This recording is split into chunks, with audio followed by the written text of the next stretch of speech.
Rowdy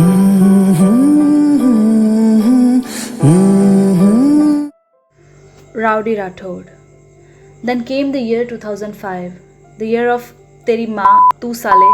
You guessed it right, the year of MTV Roadies. I was in the first year of my master's course in mass communication and journalism when Roadies came to Chandigarh.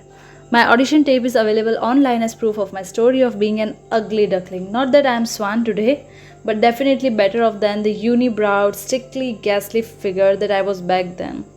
I still don't know what made them select me, perhaps the fact that their abuses just bounced off me, or maybe the fact that I was like a jester in their court who could mimic, sing, and entertain everyone. For whatever reason, I'm just glad that they did. However, the story of how I landed there is an interesting one too. I had auditioned for a television serial by Balaji Telefilms called Kitni Mast Hai Zindagi, the first fiction show on MTV, which didn't do so well. However, I was noticed in that audition, but to my surprise, by the roadies team in Mumbai. I remember when I got a call from Mumbai, I was attending a lecture and had to bury my head under the desk and take the call. I was super excited when I recognized a Mumbai number. "Hi, I'm Raghu," said the voice on the other end. At the time, Raghu wasn't the Raghu, and I had the audacity to ask, "Who Raghu?" Not many had seen him on television yet. He asked me to audition for roadies, but I wasn't interested. That kind of show didn't suit my aspirations. After all, I wanted to be an actor. Raghu told me to think about it and get back to him. When I told my father, he said, "Zarur jao, you should definitely go." I still don't know what my father foresaw, but he pushed me into it. At that time, I was rehearsing for my theatre group Manchtantra's production called Painter Babu, in which I was playing the lead. I told my group about my audition. They dissuaded me to such an extent that I almost dropped the thought of going to the audition. But I knew I had to go, and in retrospect, I'm glad I did. Hashtag Code 3.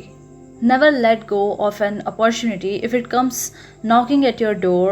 It's worth giving your 100% to at least once. It worked in my case. My stint in roadies was a game changer for me.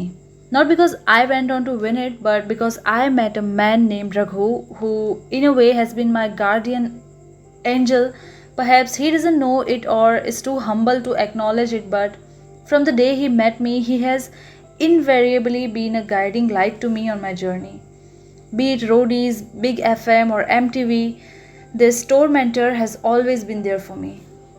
Coming back to my roadies audition, my aspiration had always been to become an actor, and heeding my father's advice, I thought perhaps this would take me closer to my primary goal. And this is how I reached Hotel Sea Princess in Mumbai. The auditions were taking place on the top floor. I was quite intimidated when I reached there. The place was buzzing with super fit and good looking guys. Some were flexing their muscles, others were doing push ups, while the rest were just basking in their naturally good looks. My efforts in looking presentable seemed quite vain in front of those 6-footers, but later I realized that roadies was not about biceps or triceps. The people selected to be on the show were shortlisted solely on Raghu's discretion. It could be a kink in a person, some eccentricity, entertainment, question, or sheer courage. No one knew who could make the cut. I'm glad I made it. Apart from me, the roadies 2 team comprised Neha, Shaleen, Candy, Vinod, and Varun. We were asked to make one last call to our folks before heading towards a 40-day ordeal with no communication with the outside world whatsoever. Somehow, when this journey came to an end, my emotions were pretty much the same as they were in the beginning. I am a fairly detached person, a fact that came out when the show ended and everyone else was misty-eyed about leaving. Astha cried incessantly while I was only too glad to be heading back home away from the absolute madness. To be honest, I would never have taken part in such a daring reality show had it not been for my ambition to become an actor. Those who watched Roadies 2 would agree that the place was not for me. Neither was I part of the bitching sessions, nor was I some Faru task accomplisher. In fact, at some tasks, the girls were way better than me.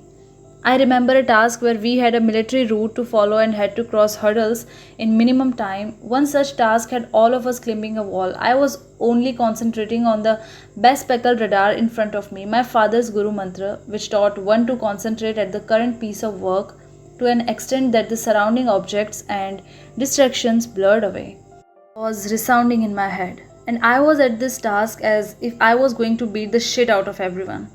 The concentration and focus required were immense. What broke the tension was the sound of a few giggles.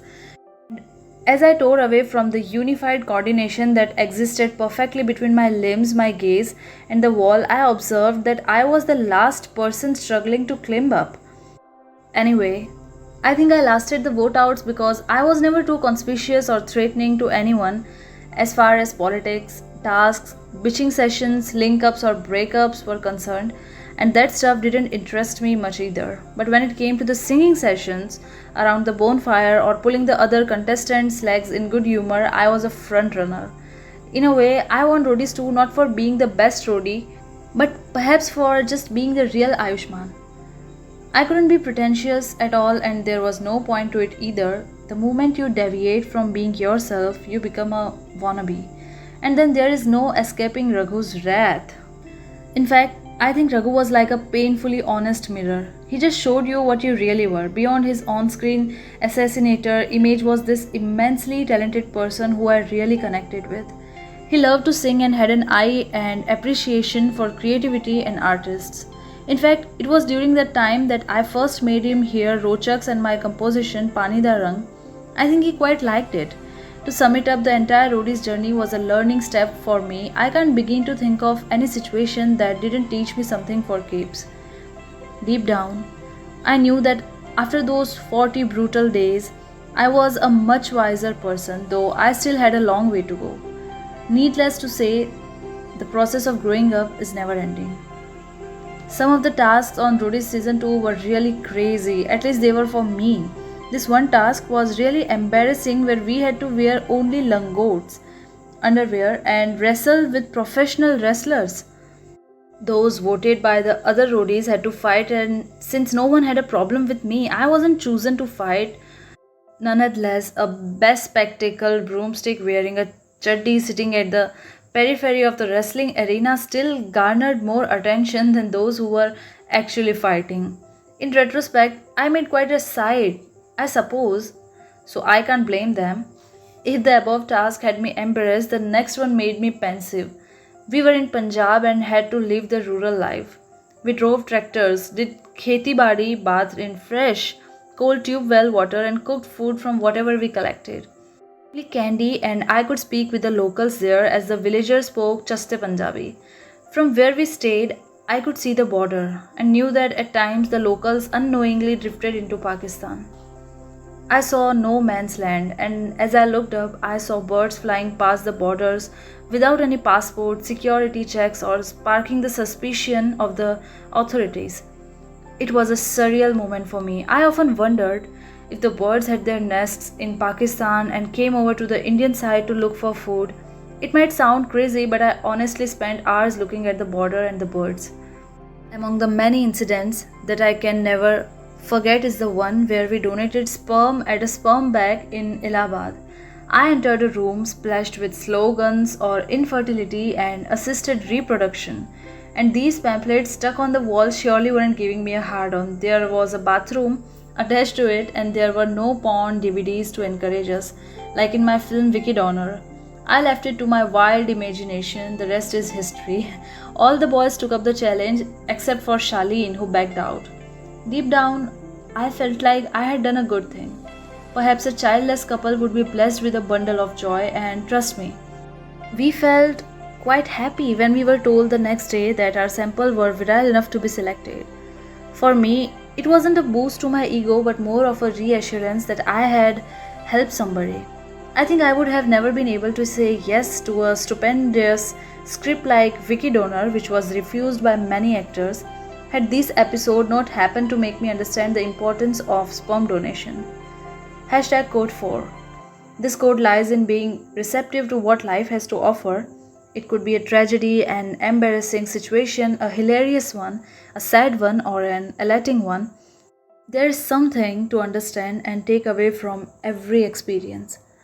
The controversies didn't stop. There were numerous makeout sessions between my co contestants, and another incident, which perhaps will not be easily erased from our memories, was when Candy stepped out in a bikini. I was a very anxious pillion rider, but I only sat behind Candy because she had a great butt, and I bet she knew the reason and had no issues with it. So it was all cool. The long journey seemed to get over in mere minutes.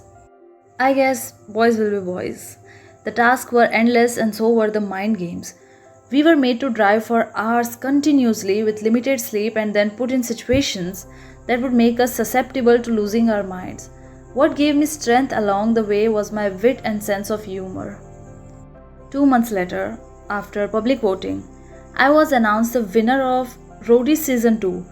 Back home, everyone was ecstatic. 5 lakh rupees meant a lot, and that too for a young student. I got a charisma bike too. I think the fact that I was neither pretentious nor ultra cold made the public vote for me. Then again, Punjabis are known for their open heartedness, which is probably why their votes came in abundance. So here I had a choice.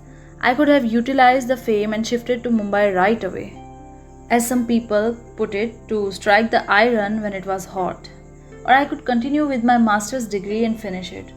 I chose the latter, not because I desired to particularly excel in academia, but because I knew that further education was important. If not anything else, it gave me time to mature in a safe cocoon.